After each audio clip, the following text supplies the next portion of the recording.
হে আমার বন্ধুরা শুনে রেখে দিন বাবা, জেনে রেখে দেন আমার আল্লাহ তাআলা সেই সময় এই 500 বছরে দেখা যায় মানুষ আল্লাহ ভুলে গেছে, নবী ভুলে গেছে, ইসলাম ভুলে গেছে, শরিয়ত ভুলে গেছে, আসমানি কিতাব সমস্ত কিছু ভুলে গেছে। মানুষ যাকে তাকে তাকেই বলে খোদা, তাকেই বলে প্রভু, তাকেই বলে গড।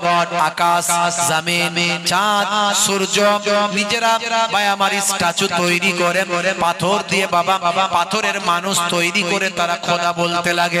হে তরুণ যুবকেরা, হে আমার বন্ধুরা, শুধু তাই নয়, মাইট ইজ রাইট, জজ্জার মূল লোকটা এমন কোন অন্যায় ছিল না যে তারা করে না। ভাই আমার অসংখ্য মহিলার প্রতি একজন পুরুষ আসক্ত হয়ে যেত, অসংখ্য পুরুষ ভাই আমার একজন মহিলার সঙ্গে ভাই আমার অবৈধ সম্পর্ক করত এবং তারা গর্ববোধ করত। এরকম অপরাধ অন্যায় তারা গর্ববোধ করত। বাবা হে জওয়ান যুবকেরা, চুরি ছিনতাই ডাকাতি খুন খারাপি রাহাজানি এমন কোন অপরাধ ছিল না যে তারা করে না। আমার আল্লাহ নারাজ হয়ে গিয়ে আসমানের দরজায় তালা লাগিয়ে দেন। দীর্ঘদিন জমিনে ফসল হয় না, দীর্ঘদিন জমিনে কোনো পানি হয় না, জমিনটা ফেটে টুকরো হয়ে যায়, জমিনে খরা হয়ে যায়।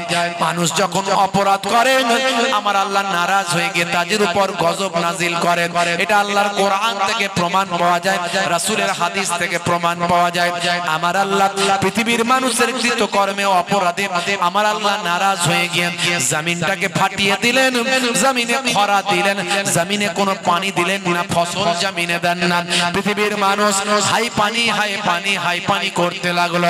হে তরুণ যুবকেরা, হে আমার মুরব্বিয়ানেরা, পৃথিবীর পশু পাখিগুলো মারা যেতে লাগলো, গাছপালাগুলো সব হলুদ হয়ে গেল।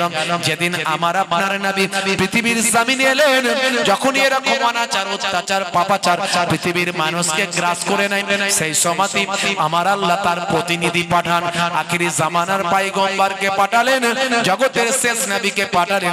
দয়ার নবী মাতৃগর্ভে যখন এলেন, আমার আল্লাহ জানিয়ে দিলেন, হে আসমানের ফেরেশতারা, যে নবীর জন্য আমি অপেক্ষা করেছি, যে রাসূলের জন্য ইন্তজার করেছি, সেই রাসূল পৃথিবীর জমিনে আসবেন। আর পৃথিবীর মানুষকে আমি কষ্ট দেব না, না পারবো না। যাও যাও, এতদিন ধরে আমি আসমানের দরজায় তালা লাগাতে বলেছিলাম, এখন আমি আসমানের দরজার তালাটা খুলে দিলাম। জোরে হবে না? আমার নবী পৃথিবীর জমিনে এলেন, আল্লাহ খুশি হয়ে গেলেন, আসমানের দরজায় তালা খুলে দিলেন। অপুরন্ত পানি পৃথিবীর জমিনে এলো, অপুরন্ত পানি পেয়ে পৃথিবীর মানুষ আনন্দিত হয়ে গেল, গাছপালা সব সবুজ হয়ে গেল, পশু পাখি সব আনন্দিত হলো, মানুষগুলো আনন্দে আত্মহারা হলো।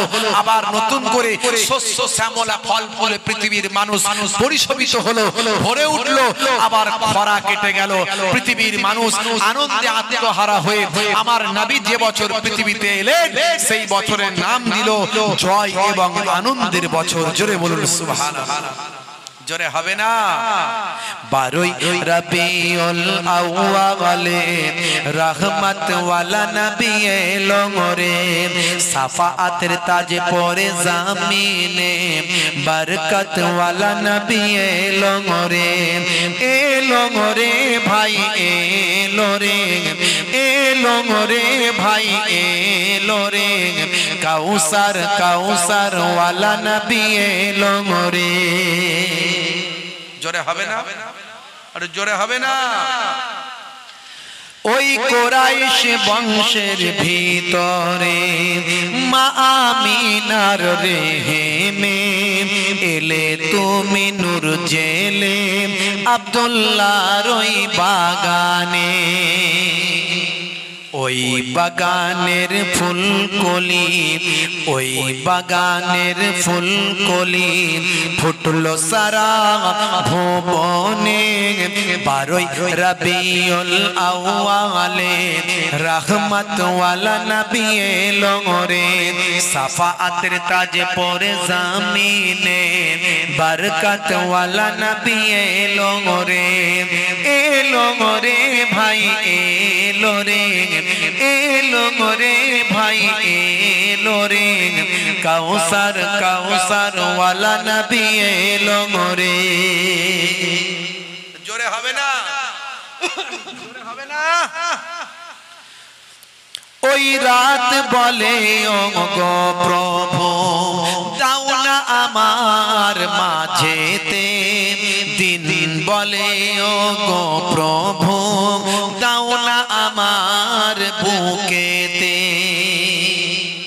দিন ও রাতের মাঝেতে, দিন ও রাতের মাঝেতে এলেন নবী সুবহে সাদেকে, 12 রবিউল আউয়ালে রহমত ওয়ালা নবী এলো রে, সাফাআতের তাজ পরে জামিনে বরকত ওয়ালা নবী এলো রে, এলো রে ভাই এলো রে, এলো রে ভাই এলো রে, কাউসার কাউসার ওয়ালা নবী এলো রে। জোরে হবে না, আর জোরে হবে না।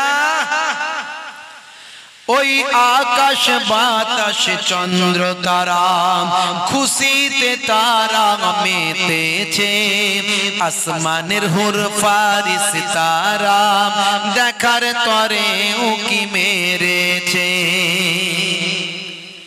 ওই আকাশ বাতাস চন্দ্র তারা খুশিতে তারা মেতেছে, আসমানের হুর ফারিস তারা দেখার তরে উকি মেরেছে।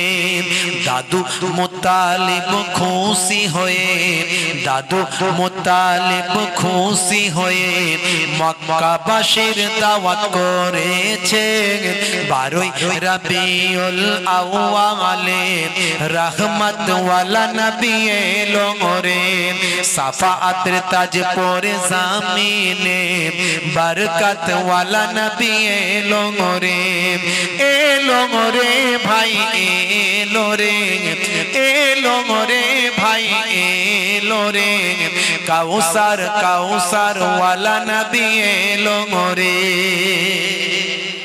জোরে হবে না? আচ্ছা সুবহানাল্লাহ বললে খরচা লাগবে নাকি? পয়সা কমে হবে ভাই? সুবহানাল্লাহ বলে সব আছে না নাই? জোরে বলেন আছে না নাই?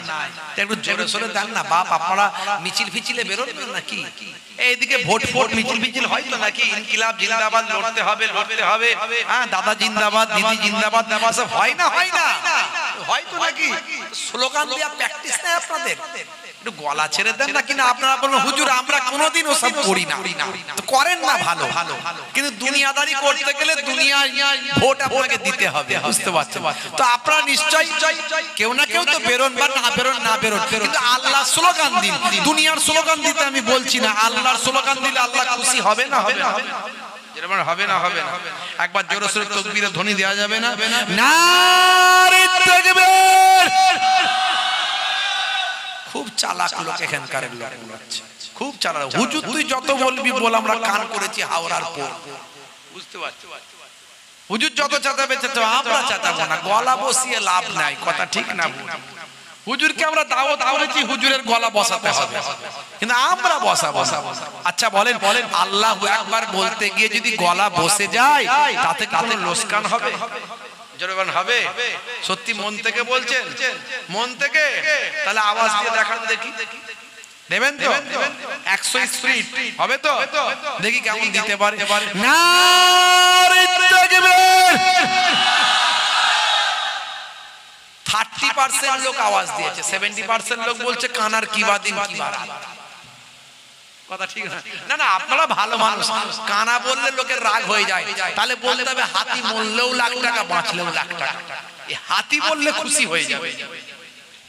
তার থেকে যদি আরেকটা খুশি করতে চায় তাহলে এটা বলতে হবে বাঘের বাচ্চা, বিরাট খুশি, আমাকে বাঘের বাচ্চা বলেছে। আপনি কানার কিবা দিন কিবা রাত বলেন, লোকের রাগ হয়ে যাবে। জানোয়ারের বাচ্চা বলেন, লোকে রেগে যাবে, কিন্তু বাঘের বাচ্চা বলেন বিরাট খুশি, ভেরি হ্যাপি। তাহলে মানুষকে বোঝা খোঁজা মুশকিল, কথা ঠিক না? ভুল?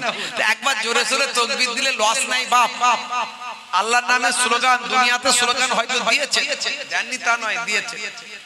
লড়তে হবে লড়তে হবে লড়তে হবে লড়তে হবে ভোট দেবেন কোনখানে ভোট দেবেন কোনখানে আমাদের ওইখানে আমাদের ওইখানে কল হবে পায়খানা হবে রাস্তা হবে কল হবে পায়খানা হবে রাস্তা হবে উড়ে বাপ রে বাপ 70 বছরের চাচা আমার বেঁকে বেঁকে দৌড়াচ্ছে হাঁটতে পারে না লাঠি ধরে তিরিং তিরিং করে দৌড়াচ্ছে কেন বলে জানো না এদের সঙ্গে লেগে থাকতে হবে কাজ আছে ফায়দা আছে তাহলে ফায়দা আমার চাচাও বুঝে গেছে যে এদের সঙ্গে থাকলে সুবিধা অসুবিধায় মাল পাওয়া যাবে ফায়দা আছে কাজে লাগবে বিপদ আপদে পাশে পাওয়া যাবে রে বোকা বুঝিস না আচ্ছা আল্লাহর সঙ্গে লেগে যদি থাকে লাভ আছে না নাই লাভ আছে আল্লাহ বলছেন বান্দারে ফাজকুরুনি আযকুরুকুম বান্দা তোরা আমাকে স্মরণ কর আমি আল্লাহ স্মরণ করব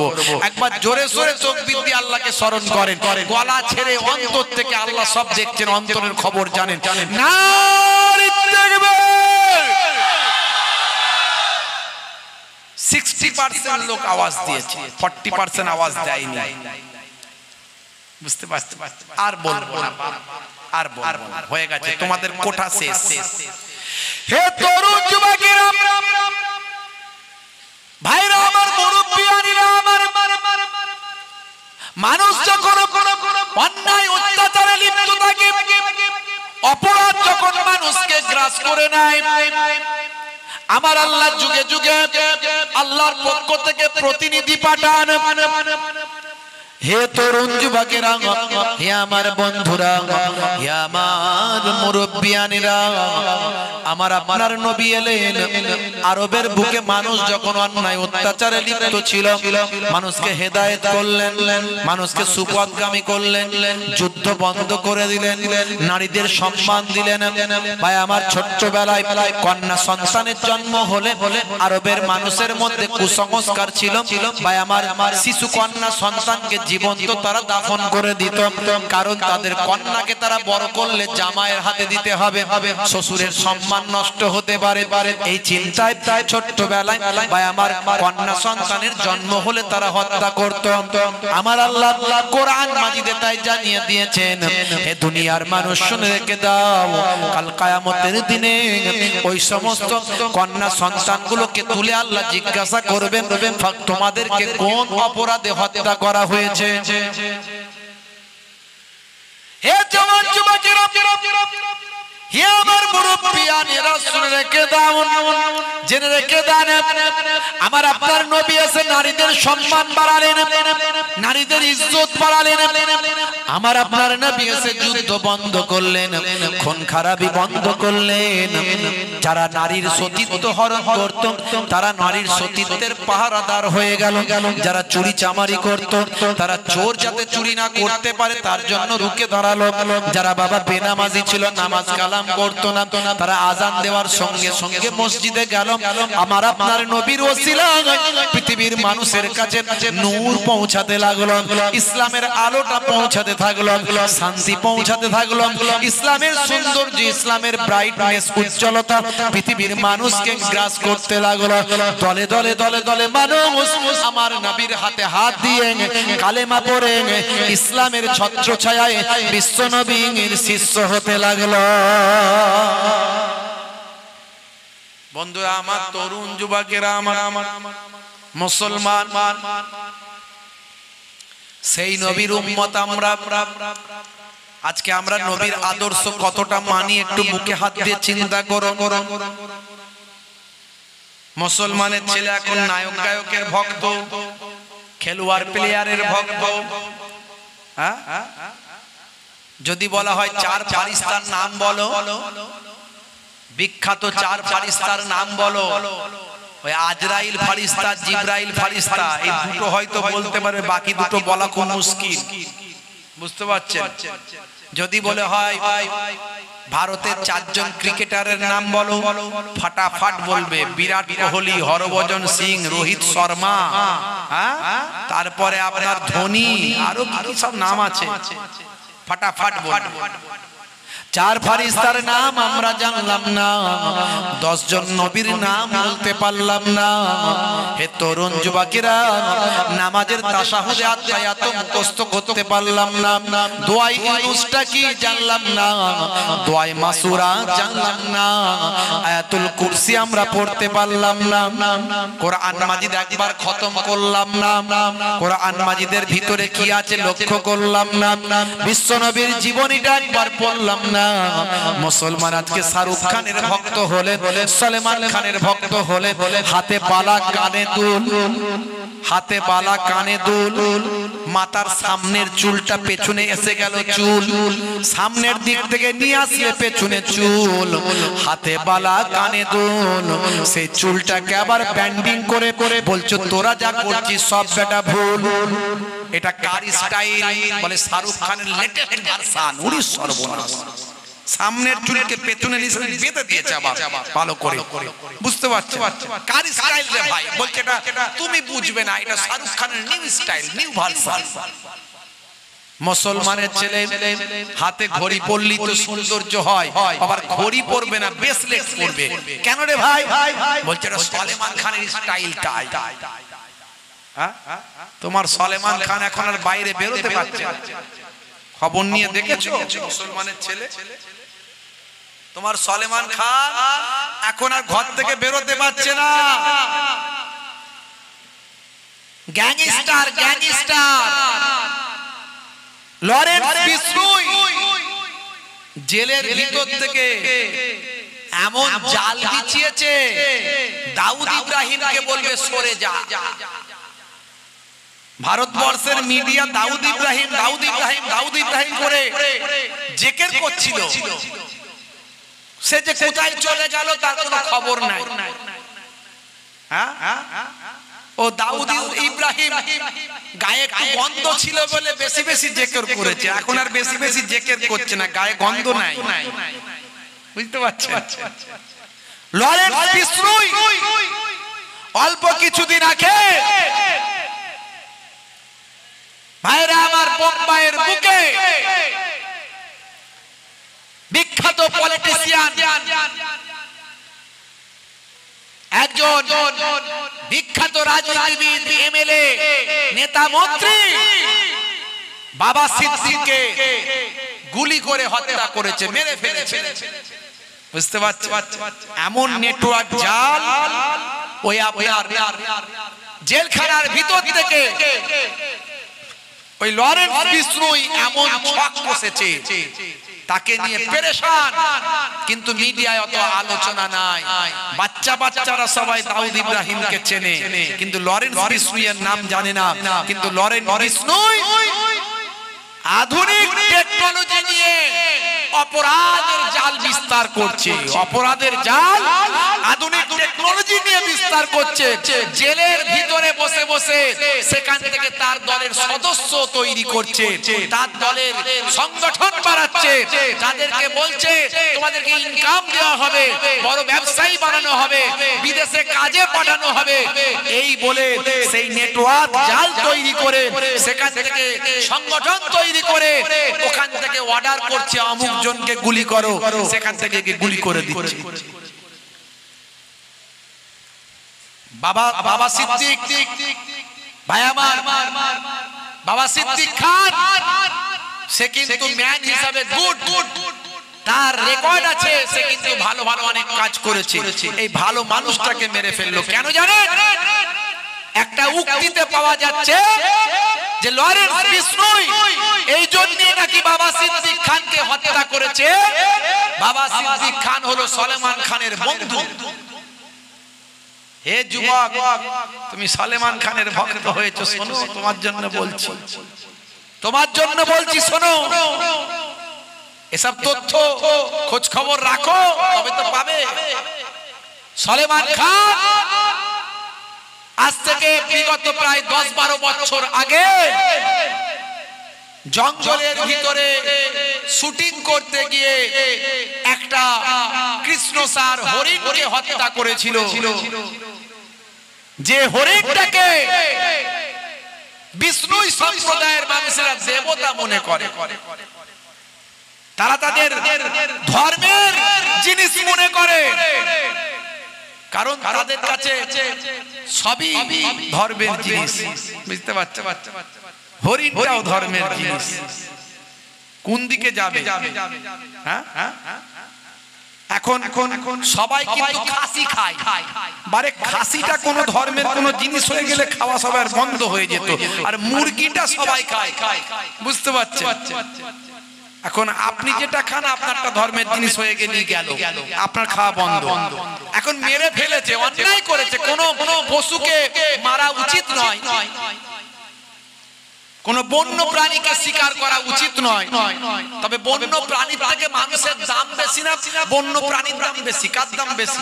কিছু মানুষ তারা ভাই আমার যারা একেবারে ওই ডাস্টবিনের গু খাওয়া মানুষ, তারা বলবে বন্য প্রাণীর দাম মানুষের থেকে বেশি।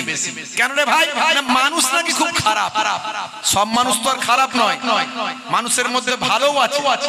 একটা মানুষ হাজার মানুষের প্রাণ বাঁচাচ্ছে, এরকমও তো আছে।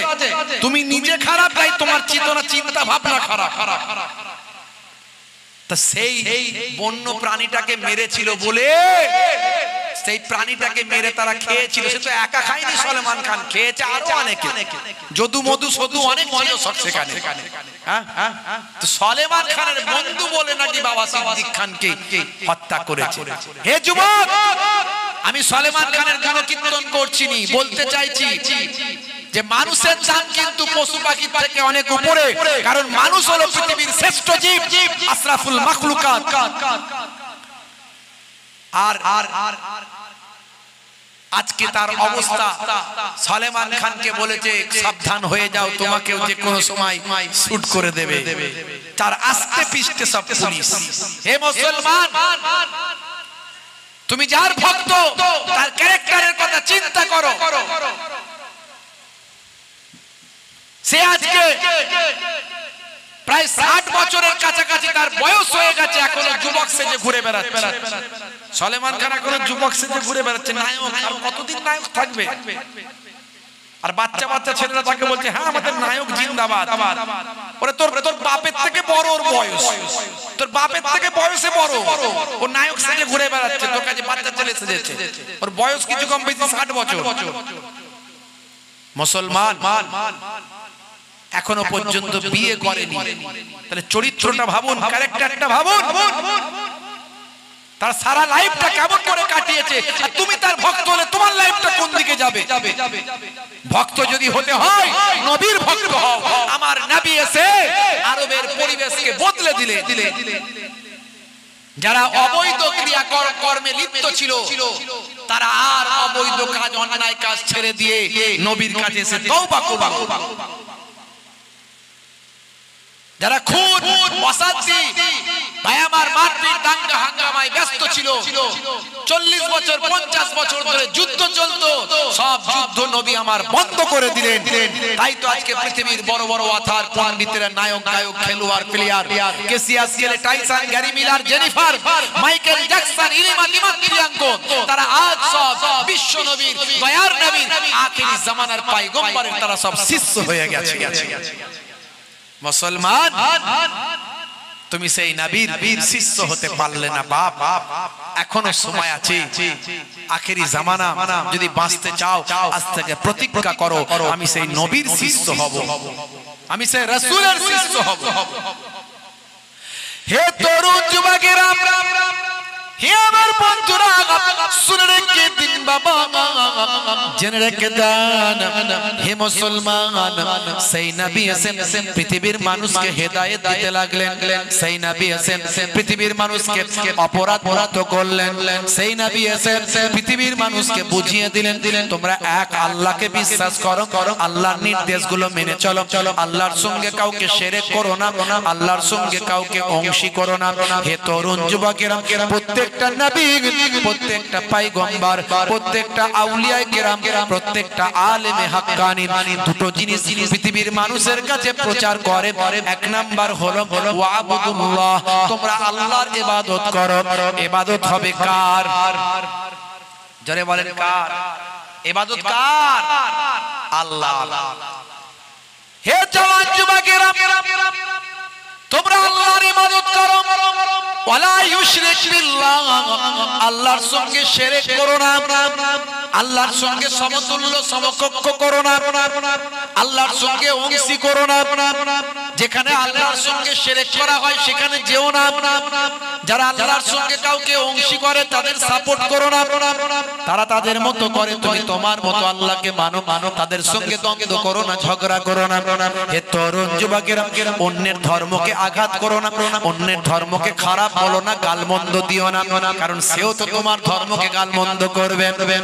আমরা অন্যের ধর্মকে গালমন্দ করি না, খারাপ বলি না, তারপরেও ইসলামের গ্রোথ আর ডেভেলপমেন্ট, ইসলামের প্রচার প্রসার, ইসলামকে ভালোবাসা, মানুষ ইসলামের দিকে আকৃষ্ট হয়। আমার আপনার নবীর শিষ্যর সংখ্যা সারা পৃথিবীতে বেড়ে যায়। পৃথিবীর জ্ঞানী গুণী পণ্ডিত, বিখ্যাত বিখ্যাত মানুষেরা আমার নবীর ভক্ত শিষ্য হয়। এই দেখে জালেমেরা আমরা আঘাত না করলেও তারা ইসলামকে আঘাত করার চেষ্টা করছে, করছে না করেনি? করছে না করেনি? পারবে? পারবে? জোরে বলেন হ্যাঁ হুদান না, পারবে? পারবে না। কারণ আমার আল্লাহ আপনাকে আমাকে হেফাজতের দায়িত্ব, ইসলামের হেফাজতের দায়িত্বটা আমার আল্লাহ স্বয়ং নিয়েছে। জোরে বলুন সুবহানাল্লাহ। ইসলামের হেফাজতের দায়িত্ব স্বয়ং আল্লাহ নিজে নিয়েছেন। আমার আল্লাহ জানিয়ে দিয়েছেন, ইন্নাদ দীনা ইনদাল্লাহিল ইসলাম, আমি আল্লাহ, আমার মনোনীত ধর্ম হলো ইসলাম। জোরে বলুন সুবহানাল্লাহ। জোরে হবে না? আর জোরে হবে না? বন্ধুরা আমার, তরুণ যুবকেরা আমার, হে আমার মুরব্বিয়ানেরা, আমাদেরকে কি করতে হবে? সেই রাসূলের সুন্নাত তরিকা মেনে চলতে হবে, রাসূলকে ভালোবাসতে হবে, রাসূলের আখলাক চরিত্রকে মান্যতা দিতে হবে। আমাকে ডেকে নাও নবী দু জাহান, আমাকে ডেকে নাও নবী দু জাহান, আমি যে তোমার গো মদিনার গোলাম। জোরে হবে না? জোরে হবে না? তোমারই নামটা মনেতে এঁকেছি, তোমারই ফুল দিয়ে মালা গেঁথেছি, তোমারই ইশকে আমি যে ডুবেছি, তোমারই সাফাত আমি যে চেয়েছি। আমাকে ডেকে নাও নবী দু জাহান, আমি যে তোমার গো মদিনার গোলাম। জোরে হবে না? তুমি যে এ ধরাই নিয়ে এলে শান্তি, লাখো কোটি হৃদয়ে পেল যে প্রশান্তি। তোমারই নামেতে কলম ধরেছি, তোমারই নাত আমি কণ্ঠে গেয়েছি। আর জোরে হবে না? আমাকে ডেকে নাও নবী দু জাহান, আমি যে তোমার গো মদিনার গোলাম। দরুদ শরীফ আল্লাহুম্মা সাল্লি আলা সাইয়্যিদিনা মাওলানা মুহাম্মদ ওয়া আলা আলিহি।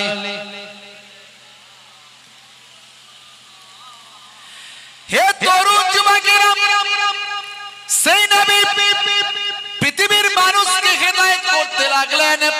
দুটো কথা তাহলে বললেন। কি বললেন?